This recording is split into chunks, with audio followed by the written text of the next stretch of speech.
Алматы облысы Панфилов ауданы Сарытөбе ауылдық кітапханасы 2 сәуір Халықаралық балалар күніне орай Әжемнің ертегісі атты кітапты насихаттайды.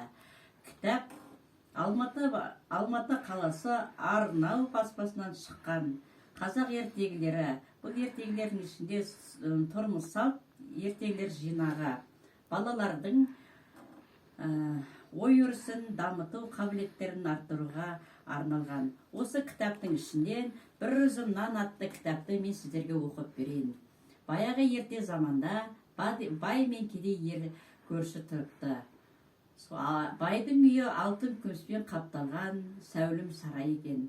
Ал кедейдің үйі болса ағаш үй, төбесін жапырақпен жауып қойған, өз күнін әрең көріп жүрген еңбекқор адам екен. Күндердің күнінде көктем уақытында сел келіп бүділ ауылды сел алады.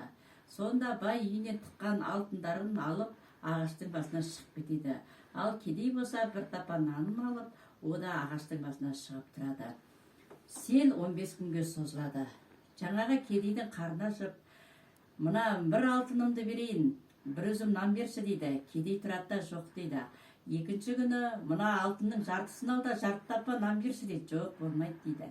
Үшінші күні «Мына алтынның бәрін ал да андағы бір тапа наныңды берші» дейді. Кедей айтады, жоқ, бере алмайды екен дейді. Содан 16-шы күні сел тоқтайды, бай селге кетеді. Ал кедей болса ақырын жайлап жерге түсіп, алтын күміс тас екен, арпа бидай ас екен деген осы екен дейді. Балалар, кішкентай балалар, сендер еңбекқор болыңдар, жылтырағанға әуес болмаңдар, еңбек етсең ерінбей, тояды қарның тіленбей деп бекер айтылмаған екен деп жаңағы кедей осындай өсиет сөз қалдырыпты.